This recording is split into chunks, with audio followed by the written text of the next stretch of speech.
y'all? It's your girl Vanna, and we are back with another episode of The Hood Hills, and we're talking all about survival remorse. And I got my girl Shante. What's up, girl? Girl, I am ready to tap into this for real, for real. This is probably one of the more exciting topics.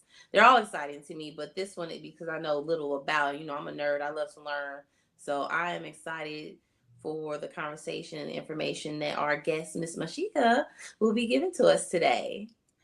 Yes, we got Miss Mashaga in the building. We need one of the boards. Hello. What's up, Mashaga? What's going on, girl? Nothing much. It's a Tuesday. It is. Tuesday recording, hitting on a Thursday. Hey. Yes.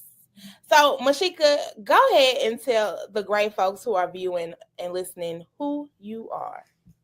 Okay.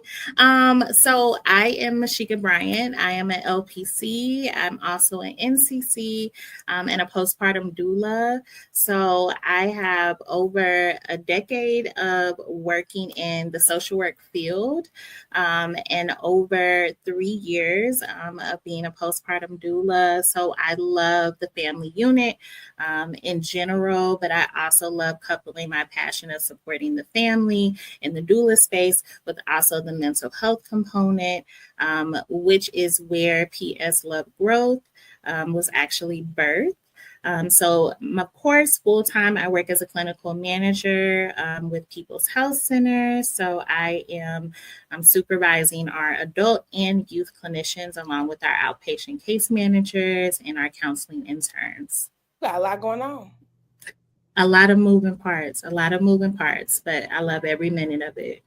That's what's up. Thank you, Mashaga, for sharing all that information about you. That's just, I was like, all them letters, I was only about to Google it in a minute, girl. I was like, she do everything. And I love that. Especially the postpartum doula. Yes. But we're going to get a little bit to know you just a little bit more. We got a couple of icebreakers that we do when we have our guests, some shenanigans that Vanna be saying that we be doing in here. So the first icebreaker is, who are you checking on? And this could be someone you know, someone you don't know, just like who you just kind of want to check in with them. So if it has to be just one person, let's see. Well, you know what? We're just going to go with a whole group. Okay. I don't like leaving people out, so we're going to go with a whole group. Okay. So if I could, I would definitely, I'm constantly wanting to check in with specifically, the whole city of St. Louis. Yeah. Really needs that support. But I am currently working on renovating a property like in our city. So I live there and really have been immersing myself in that environment. And so really supporting like my North City girlies and like rallying around them, especially in a pivotal time where it often seems like the city is like at a standstill or it constantly forgets about North City and specific legislation, moving things forward, cleaning up the area and our environment because we deserve spaces that are beautified but not gentrified. And so those different things. So I would definitely, show us some love and tell us to keep going. North City. I was raised North City, so yeah, I'm all for that. So if I could find safe, affordable housing, I would go back. I love the neighborhood that I grew up in. Shout out to North City, the area near Gateway Middle. Hey. But yeah, like especially with like now having someone who needs wheelchair accessibility is hard. They building everything with steps and everything. So yeah, I'm all for that. Congratulations on that. And yeah, definitely show the city some love because this past mayoral. Woo! I thought I was watching something in Washington D.C. Baby, it was intense. Well, thank you for sharing that. Vanna, did you want to say who you were checking on? I am checking on all my entrepreneur business owners and single people who ain't got kids because it's tax season. They stressing me out. I don't know about y'all, but they stressing me out. So I am definitely look, can't even say it. I'm checking in on all of them because, baby, this is a time. Look, and I'm gonna have to file mine past the extension. So look, y'all pray for me. I don't know how that works. I've never filed taxes this late before. I don't know what to expect. I don't know if somebody gonna come on knock on my door or what. Like, I ain't got it. I'm gonna get it. Like, give me a second. I'm getting it together. Uncle Sam gotta get his. If that's right. Gotta get his. But I think it's also a great time of financial literacy and learning about how to operate in entrepreneur space and business, and how it could be very, very beneficial to be an LLC or have an LLC. So I think more of us need to think about that in some sense. You gotta learn how to play the game. Yeah, this will be my first year filing my LLC. Like, it's definitely eye-opening. I'm excited. Probably now because I ain't done it yet. I'm pretty sure once I do it, I'll be like that. Yeah. I'm gonna take the fun route. Why? Because it's me. I'm gonna do a check-in on my man, Michael B. Jordan, because his new movie coming out, he out here touring around the country and he don't got his best girl by his side. So I know my man's lonely and I'm excited for everything he's doing. I'm even going to watch it. I don't like scary movies. I'm even going to go watch it. But yeah, I just want to check on my man because I know he misses me. He's doing a lot of traveling, but he's got a lot of success. So I love you, baby. So that's my check.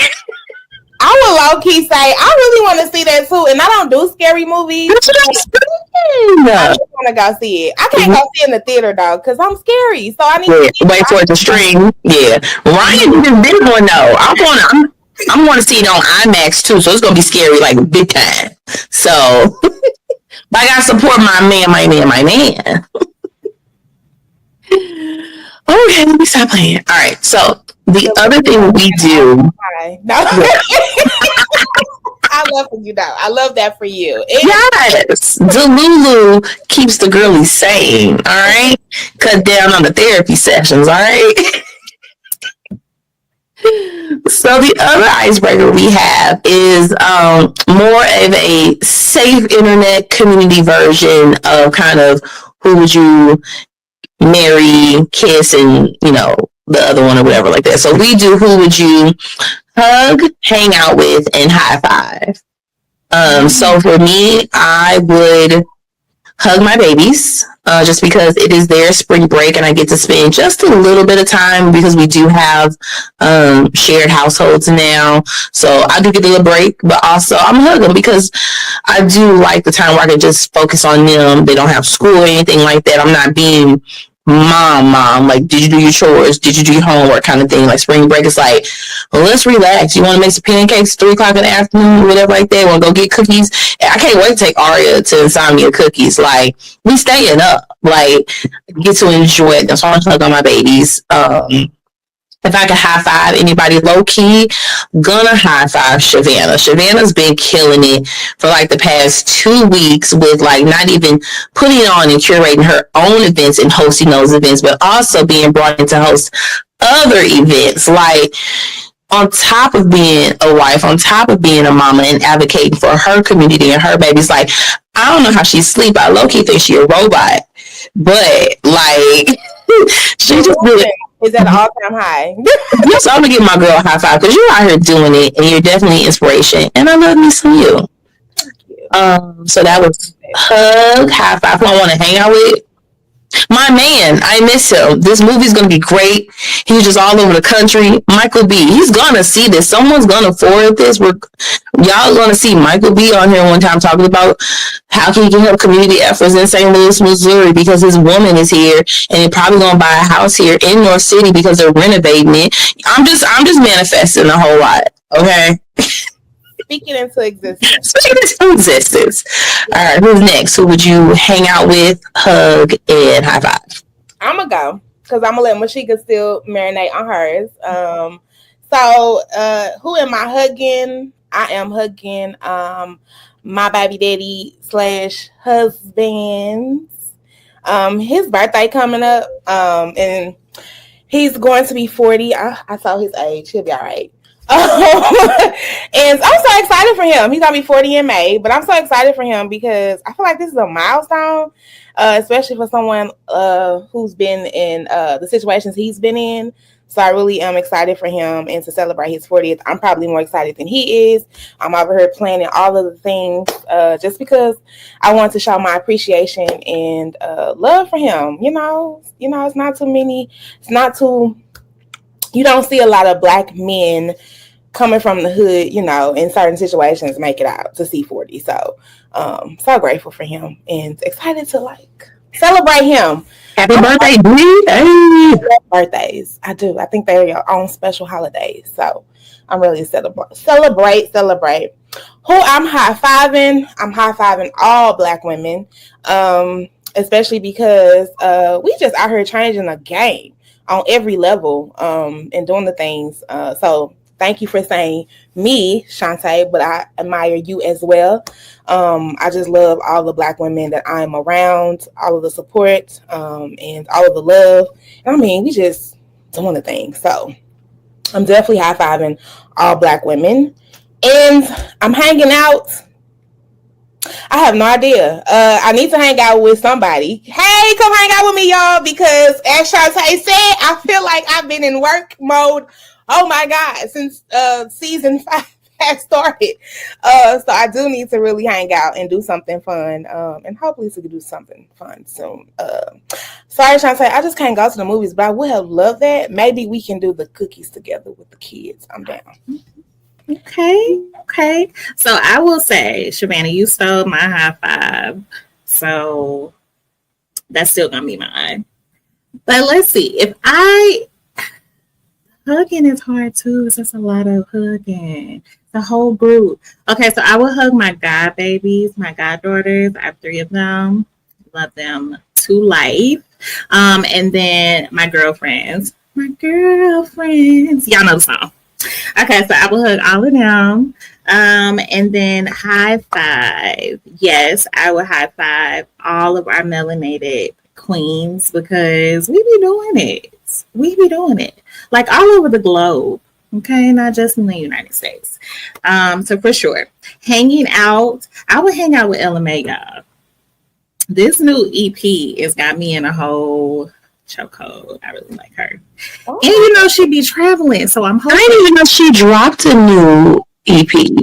Me either. I mean, it's all about Jason Tatum, but I know she dropped a baby, didn't she? Did she drop the baby?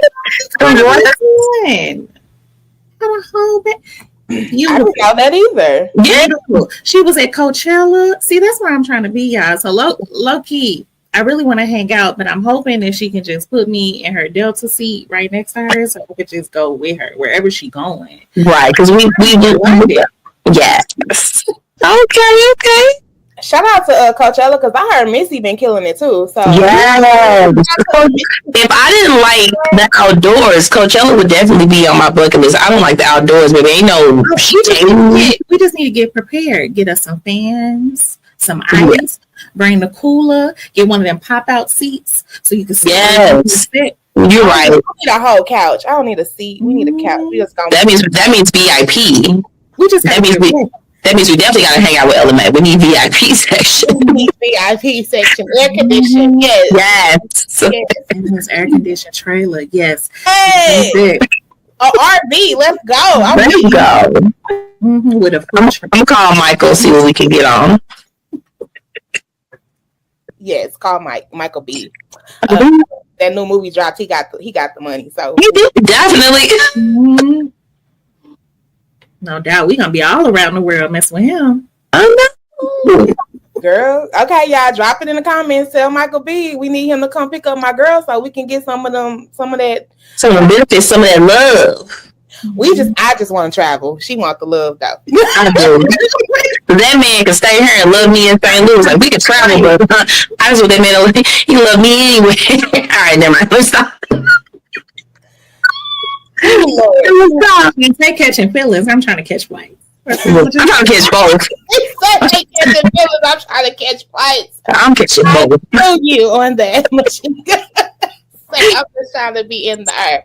Well, I'm scared, but you know. I was going to make a joke, but I'm not. I forgot what show was on. All right, y'all. Let's get into the yes. Because we're going to talk about survival remorse. And again, this is a lot to hit on, but Mashaga, I'm gonna let you kick us off because I want you to give a meaning of what does it mean when we say survival remorse? What is that all about? Yes. So when you think about survival's remorse in the clinical term, survival's guilt, it is talking about like our response to a traumatic event that might have encompassed us being around it, but we aren't the direct person that experienced the loss ourselves. But one thing that we have to remember when we talk about this term is while the name implies that it's a response to like a loss of life, it could also be like a loss of property, health, identity, or like a number of other things that are important to people. So when we think about survivor's guilt and how it really impacts us, it really comes from a traumatic event. So it could be you suffering a loss by seeing any type of events that occur. Like a perfect example could be that you are with a friend and they broke their wrist. Maybe you all were skiing. So nothing really happened to you, but it happened to your friend. Another good example is being in like a plane crash. So that might be something that you see on the news. So of course, we've had previous plane crashes that have happened within different parts of the United States. So that would be an example of we are the audience looking in on how that might have impacted that family. Or you might have been on the actual plane crash, right? And maybe you survived, but others next to you did not, and you are still alive. So one thing we also have to keep in mind when it comes to survivor's guilt is that it has the same symptoms similar to like PTSD. And so then we talk about like muggy, like waters there when we talk about symptoms, because you could have like flashbacks, nightmares of the event, and having your mind really consumed with like those thoughts or what happened, having these constant thoughts of not doing enough. And that is what survivor's guilt is rooted in. The not doing enough, constantly thinking about what you could have done differently. Even though we know that traumatic events are solely out of our control, right? Because they hit us out of nowhere, but something in your brain is constantly telling you there's something that you could have done differently. Another signal that might indicate that survivor's guilt might be settling in is constantly being irritable or angry, and then having trouble moving past the event. You mentioned PTSD. Could you give clarity to PTSD just in case someone does not know what that is? Yes, absolutely. Thank you. So PTSD, post-traumatic stress disorder. So the main difference that we want to keep in mind with post-traumatic stress disorder and survivor's guilt is survivor's guilt normally is something that can be treated a lot quicker because it does not have the long-term symptoms that we will see with post-traumatic stress disorder. So post-traumatic stress disorder is you are constantly having those similar symptoms that we talked about with like the flashbacks, the nightmares, your thoughts are constantly consumed with the incident, but it is really troubling you on a deeper end because it might be moderate are severe. So it's happening like 5 to 7 days out of the week. Whereas survival remorse may be seen on a smaller scale. But we know that they are very, very similar. We know that someone can start as survivor's guilt and then very well end up in post-traumatic stress disorder, because it's really the time frame of it all. In the same way that we would look at like grief, right? That's the difference between someone going through grief and someone being diagnosed with complicated grief. So complicated grief is exactly how it sounds. It's just the time frame. Is grief really stopping you from functioning continuously? Like, this is something that we're looking at 6 months, 12 months, 2 years, 3 years down the line, and you are staying stuck. So giving that visual of looking at it. So it's just a longer term. I was gonna say, you unpacked a lot.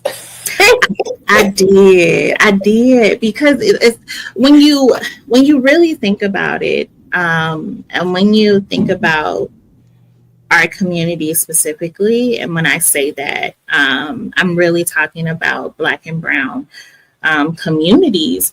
Oftentimes, we are literally working through survival's guilt, and we brush it off. The same way in having conversations with my mommies and talking about like baby blues, like the difference between that and transitioning into possibly something that's like postpartum depression or postpartum anxiety. Sometimes we brush it off as if that is not something that is occurring, but it really is. And so a lot of times it will go misdiagnosed, right? We see that a lot because we don't really want to reach out for help, because one, we don't know what it actually is to articulate it. And then two, we're not really sure what that will change for us, right? There's a stigma behind still getting the help, and then also having the courage to say when something is not a good fit, right? And so I talk a lot about that too, because not every provider that you can have access to is going to be a good fit for you. No, I totally agree. And then with all those factors, then it's easier just to ignore it or to write it off as that it's just something that I'm just gonna have to experience and deal with, because this, even though it's unpredictable, is predictable, because it's just something I'm going to deal with, as opposed to the unknown of if I ask for help or if I get help or anything like that. So I totally get that. Yeah. And then also something that's important to note too, when we talk about like identifying it, is community violence. Like, even working with some of our adolescents, is understanding that community violence is very well an example of something that will put you in a space where you are more susceptible to survival's guilt. Because if you are constantly around those type of incidents and you're seeing these traumatic things happen, although they're not happening to you, it's indirectly like impacting you to see those type of things day in and day out. That has an impact on you. And we know by studies that have been done, we know for a fact that that is going to show up in one or two ways. It's going to show up in your irritability, or it's going to show up in how you sleep, right? And so that's why normally I ask about sleep, I ask about concentration, and I ask about appetite in all of my sessions, just right off the board, right? That's something that we're going to check in with every single session, because I want to know where those levels are. And sleep is a huge indication when something is not right within our bodies. It's a huge indicator. Our brain is like, warning, something is not right, whether we are having restless sleep whether we are constantly having nightmares. We may not fully remember the nightmare, but if we're constantly having them, then that's when we got to take a step back and say, okay, something might be going on here that I need to address. Yeah, because I be Googling mine. I ain't gonna lie. Like, I'm like, what does this mean? what does this mean? Because I can't call my therapist at 6:00 in the morning, so I'm just Google what does it mean about falling out of a tree, kind of stuff. Mm-hmm. Yeah. And Shante, I'm happy that you brought that up because that made me think about something called like sleep journaling. So I will highly suggest that just to start, right? So keeping like a notebook near you, keeping a pen or a pencil handy. And so when you have those things that come up, then you can write them down. Then you can jot them down, whether it's color, whether you're smelling something, right? Whether you're even having a taste of something. Because sometimes we go through the motions, the day-to-day motions. And when it comes to sleep, for some reason, there's not much value placed in that. But our sleep has a way of telling us exactly what may not be right. And it can be right in front of us. And so sleep journaling is something that is very, very useful. And it's also something that you can like take with you to session, right? And be like, hey, these things are coming up. And, put your clinician to work, right? Mm-hmm. Have them start highlighting the patterns and things with you so that you all can then begin to break that down and process those patterns that you're seeing so that you can come to a space of understanding and having more acknowledgement of like what is happening. So then we can move from acknowledgement to addressing it. So your subconscious will tell a lot. See, I gotta have sessions about my day thoughts and my night thoughts. That's crazy. That sounds like my copay going up is what it sounds like.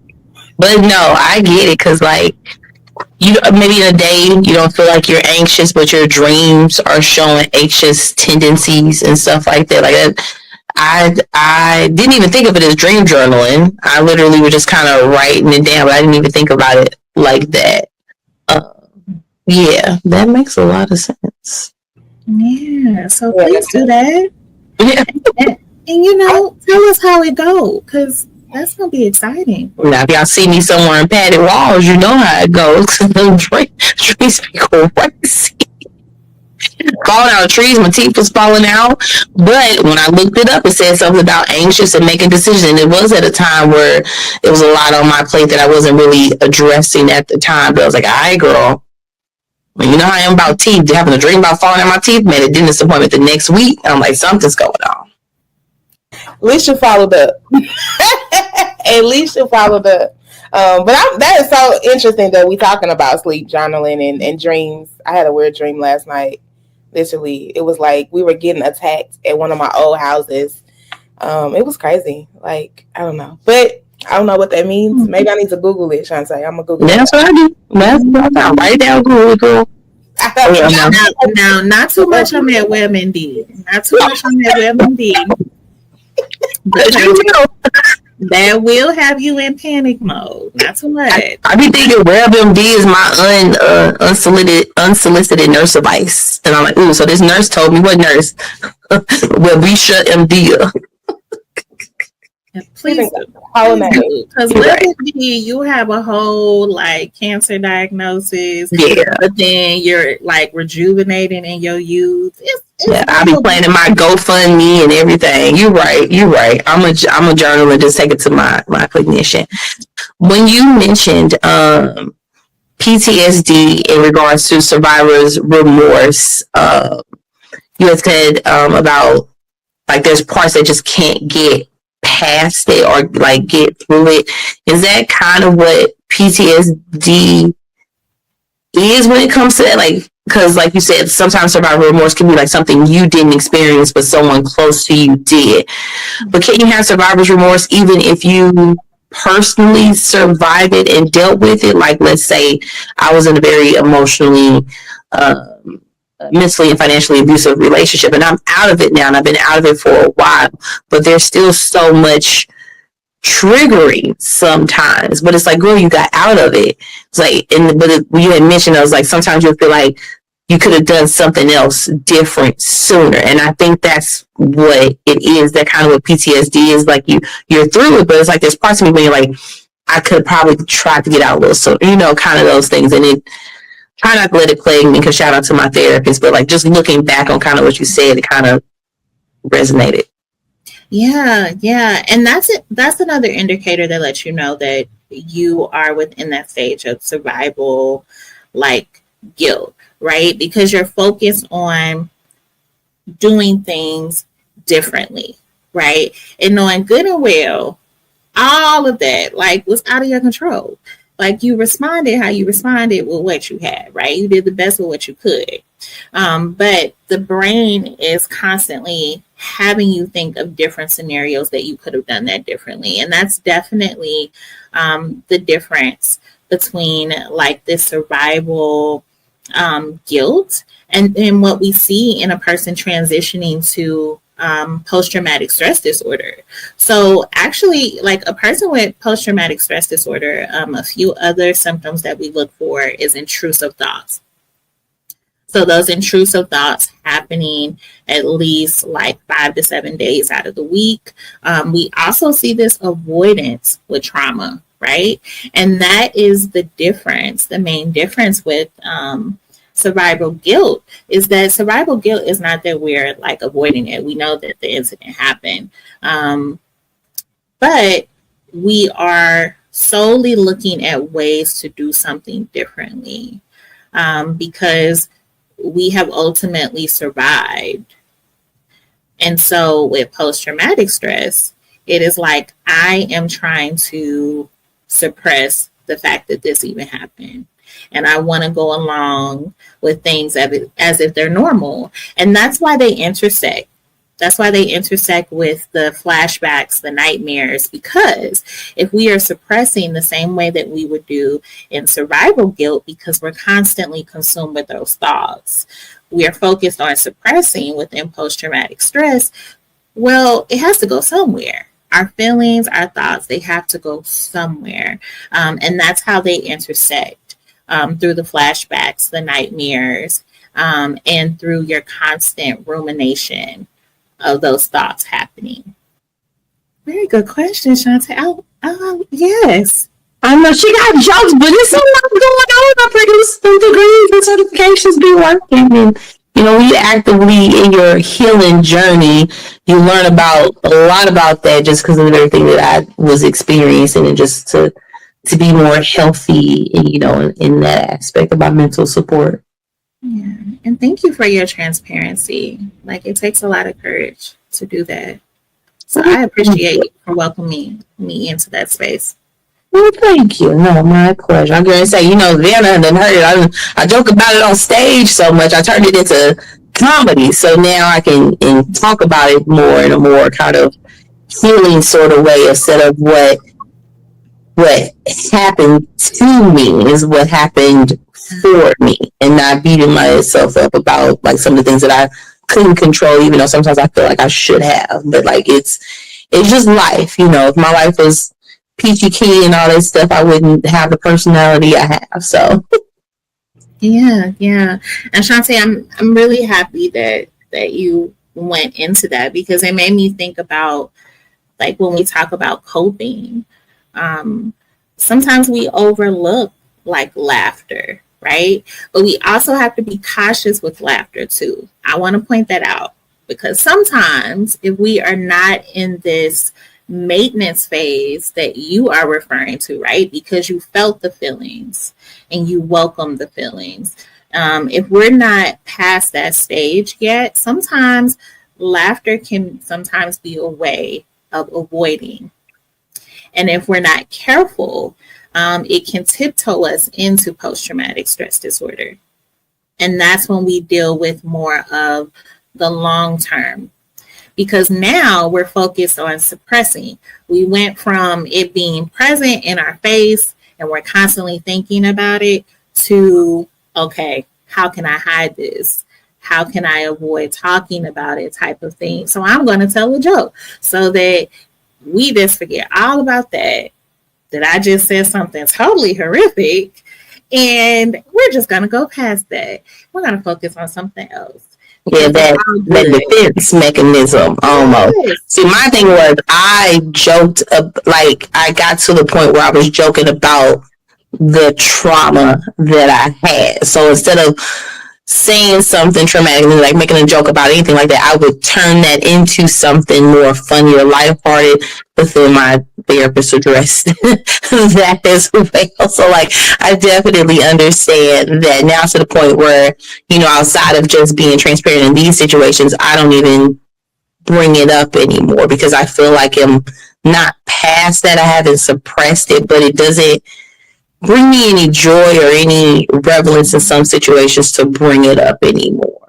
Just right now, it's just to go positively in it and not to carry those things in the other relationships that I have. I have a question. How do you, so it sounds like there needs to be, I don't know, maybe some type of balance so that you won't go into, so like you just said, you think about it all the time. That's kind of like the survival remorse and guilt because you're not necessarily processing, you just reliving the moments and you're like, why did this happen? Why am I still here or whatever?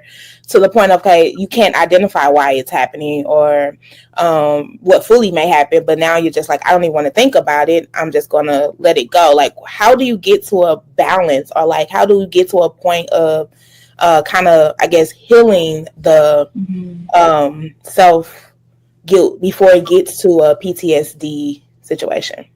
Yes, absolutely. Well, first of all, I think it starts with us having to come to this understanding of what it actually is so that we can then begin to acknowledge it. But then also like bringing back the concept of community, right? We cannot go wrong with bringing that concept back. And I say it that way because let's just be honest, this day and age that we're in, it's like finding community and having community can be really, really difficult. So you want a good support system around you that, one, has the courage to step up to you and pull you aside and be like, hey, something is not okay. I'm not quite sure what it is, but something's not okay, right? We want to have a solid support system. And so we want to start there in making sure that we have people around us who is going to bring things to our attention even when we're unable to see it ourselves. And so there has to be some acknowledgement of what is actually going on, or at least a partial understanding of what's going on, so that we can get the support that we need. That's first, right? And then we also want to dive deeper into positive coping strategies, as corny as that topic sounds. But we have to figure out what works for us, right? For some people, is exercising mindfulness, but also reframing what mindfulness actually looks like. Because, sometimes when you say that, people think you have to be like skipping through fields, picking up flowers, taking deep breaths, making the sounds. Now, as beautiful as that sounds, that may not be your jam, right? Your jam may be putting on your headphones, laying on a yoga mat or laying on the floor in your room or your living room where you feel comfortable, listening to music, not listening to anything, but just being and just paying attention to your breath. So I also think reframing what our positive coping strategies are, and what we think they should look like. So removing those expectations from coping strategies, and then also doing something good, right? So like putting ourselves out there, or again, having a support system that reminds us about the silver linings in our lives. Right? We know that every day is not going to be rainbows and sunshine and gumdrops, right? But we also understand that we have to have some type of balance. There has to be this silver lining that's coming in, right? And that comes through gratefulness. So oftentimes when we do something good, whether that's putting something good out into the universe, can sometimes remove that initial feeling of guilt, even if it's for a second.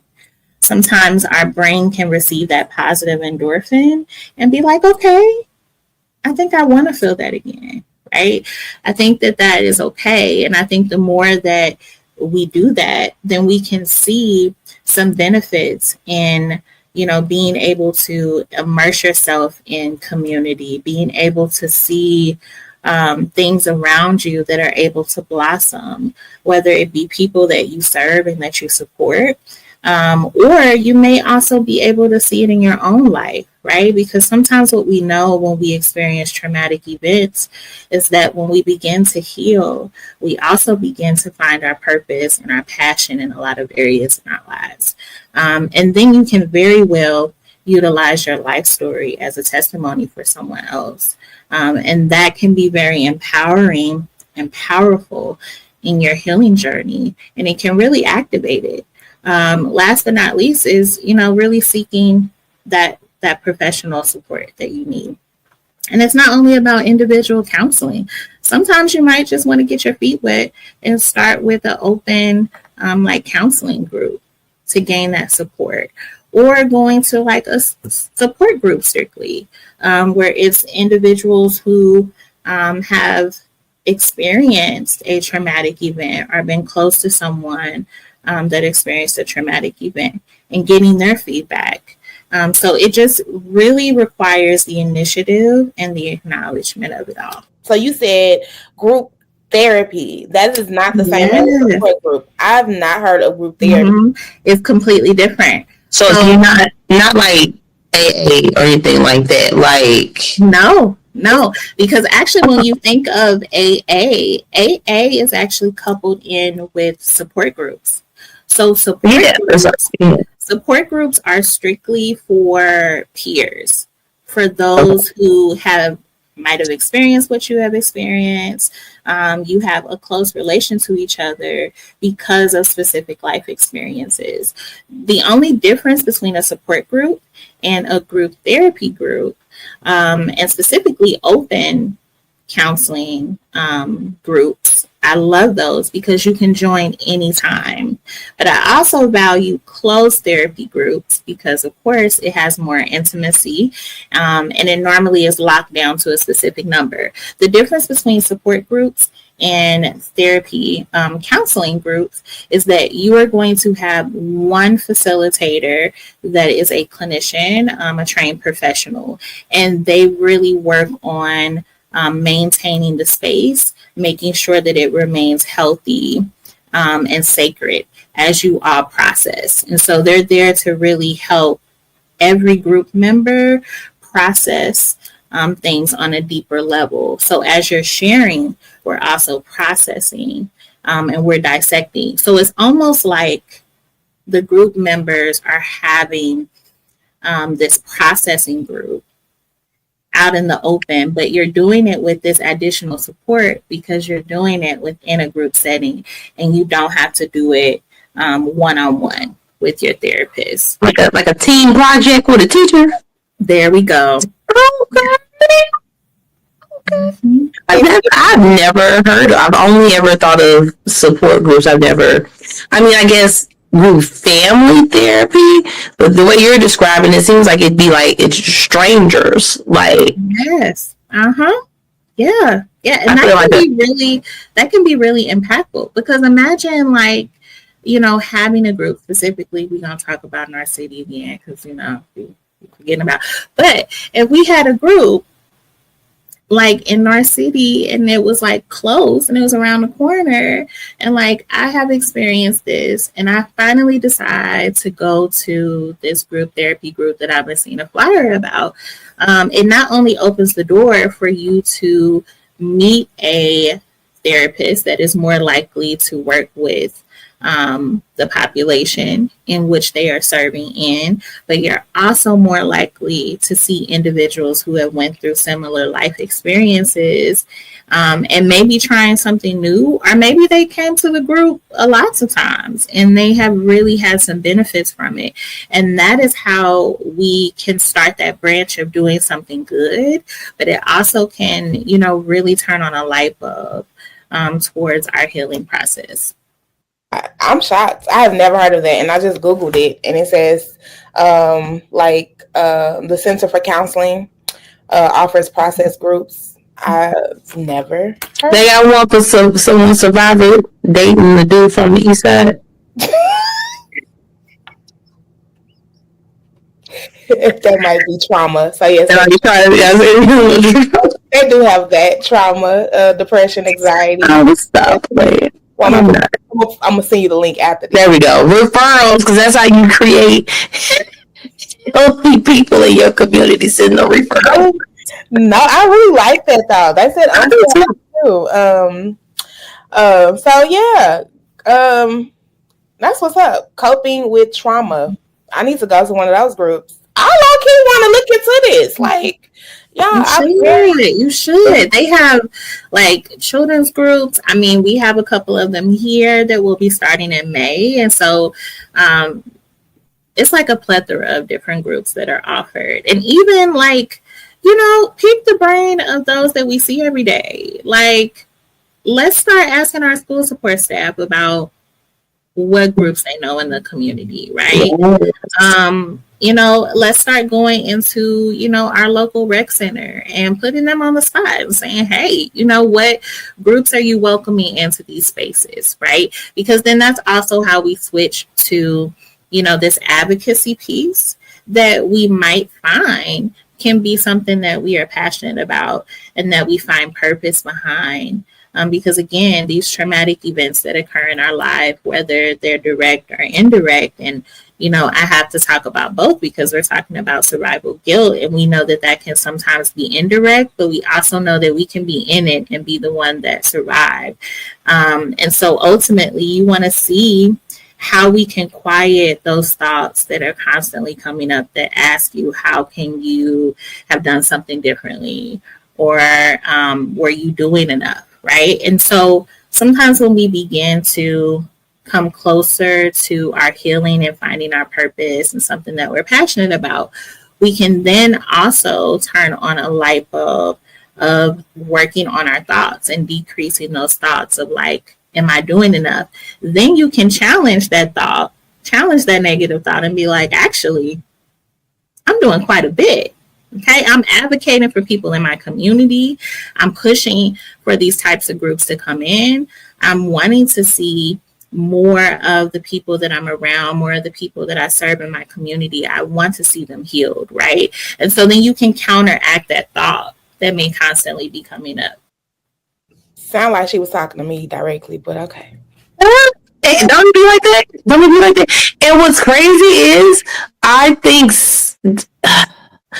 the concept needs to be introduced in the schools more, because it's usually only done when traumatic things happen. It just made me think about my alma mater, what happened at Central Visual Performing Arts. Like, they bring someone in to talk to those kids, but how often are they doing that? And then are they hoping the kids go see someone outside? Like, that's something that should be regular. And I feel like probably in other communities it might be regular, but not in ours. And because when we started talking, I was like, wait a minute, I have seen it, but it is mainly like when it comes to the issues that happen like at schools and stuff, where they have a professional come and have the groups of kids, because I feel like kids will talk more in that setting instead of one-on-one, where it feels like the attention's all on them. Okay. Yeah. And I also think when you think about the school system, and I feel like I'll refer to it like that for a very long time because it's a system. And when we think about any system, most systems have not been very favorable, and I'm saying this very kindly, to Black and Brown communities, right? And so normally if we are not rallying or advocating for pieces that we know are gaps and that are missing, then oftentimes we know that they fall by the wayside. And so that is one of those areas that we have a lot of room of improvement on when it comes to the school system, and also the value of like counseling, therapy in those spaces, and the time frame for it, right? Because you can have someone that wants to come in and do this whole elaborate programming that's centered around therapeutic services, and then you may get some pushback about we don't have the space, we don't have the time, what does that look like?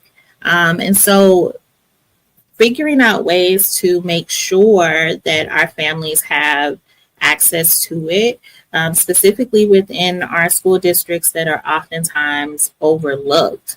And it's not that the resources aren't there, it's just that they aren't allocated in the right areas. And I also think that conversations are not really being had with a lot of parents as well, right? Because I think that parents have to be called to action as well, and not fall victim to the fixer mindset of like, that's the school's job, right? We want them to do it. Everything's supposed to happen at school. And it's like, really, actually, you will find more benefit if you figure out some tools too, because they got to come home to you. What you gonna do when they get home, right? And so really instilling that, and also really, reinforcing that parents can be involved in the healing process. And parents may find that once they start that healing process with their kiddo, if they're involved, then they may be triggered by something along the way and then be like, oh, that's what that feels like. Yes. So that's how your baby felt 2 weeks ago. We was explaining that, right? But you won't have that experience until you are actively involved as a parent. And oftentimes we fall victim to that fixer mindset because we're constantly moving, and we're just going through the motions, and it can happen. But then again, it's like, when do we take the time to slow down and acknowledge that something's not right here, and we have to figure out how to address it? Otherwise, we'll just be on this merry-go-round. Oh, music soul child. Merry-go-round. And we're wondering why things are not shifting or changing. It's because, well, the healing is not occurring, and therefore you're not tapping into your passion or your purpose.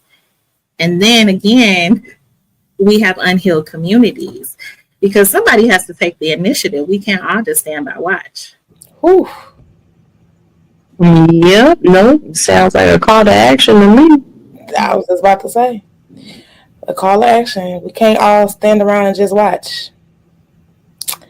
Yeah. So, shout out to you. I learned a lot today. I ain't never been this quiet. She ain't lying. She ain't lying. Her brain over there like, wait a minute. Yes, soaking it in. Yeah. Thanks so much. Absolutely, ladies. I have had fun. This is nice. I like you said, this is nice. This ain't gonna be We need an after party. A sip to the gems you dropped. Absolutely. There we go. Yes. No, I really appreciate your expertise. I think that's the whole reason of creating this space, is to be able to talk about these things and highlight them in our community so that folks can get information, they can get tools, they can find out ways that they can start tapping in for their own healing journey. Shout out to Shante. We are both very much all out about our healing journeys and things that we're doing. And so this one stood out to me in the conversation we had earlier this year around Black excellence. And, one thing that was mentioned was also having survival remorse when like making it out of a certain situation, right? Like coming out of the hood, or, moving into a different lane in the professional lane, or just sometimes just even, making it to a different tax bracket.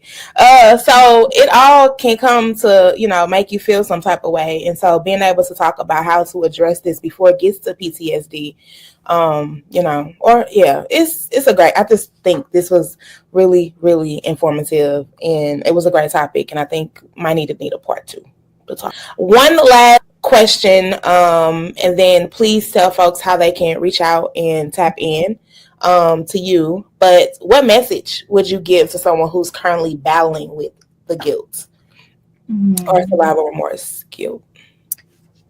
A positive affirmation comes to mind, and we talked about it within this segment, and that was telling yourself that you are doing the best you can with what you've been given, right? So waking up, whether you say that at the top of the morning, the middle of your day, or before you go to bed, right? Reminding yourself, affirming yourself that you're doing the best you can with what you've been given. So you can reach me on pslovegrowth@gmail.com. You can also hit me up through DMs if you on Instagram at p.s._lovegrowth.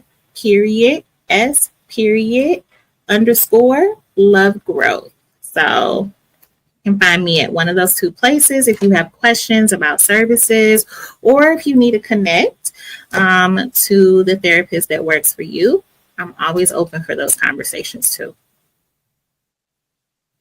Yes, give them the connections. We love connections. Woo-hoo. Yes, speaking of connections, but speaking of what we got to come, is so much more on season 5. This is episode 2 of The Hood Heals. We making our way. Shante, we making our way. Downtown London. All right. So we got a bonus episode dropping this month, actually Saturday. So check out that episode. It's talking about donors and recipients. I know. Brace yourself. But it's really, really a good conversation that I had. Shout out to Dr. Knight from Mid-America Transplant, and shout out to Tiara and her impactful story. Definitely tap into that episode, y'all. It's a bonus episode, but it needed to be done. So I'm grateful that I did do it. And just keep tapping in, because there's more to come with season 5 for The Hood Heals. Shante Love, I got you longer. Mm-hmm. Yeah, you do. Yeah. Locked in. We locked in. Yeah. Go make sure y'all like, share, subscribe, and all the things. Donate. All of the jazz. All that good stuff. Donate to keep us going, because we going. We moving, and we need to keep these conversations going. All right, y'all? Yes. All right. And on that note, we out. Well, bye. Don't forget to subscribe to our YouTube page, and also follow us on all our social medias. And you can find all of that information at www.w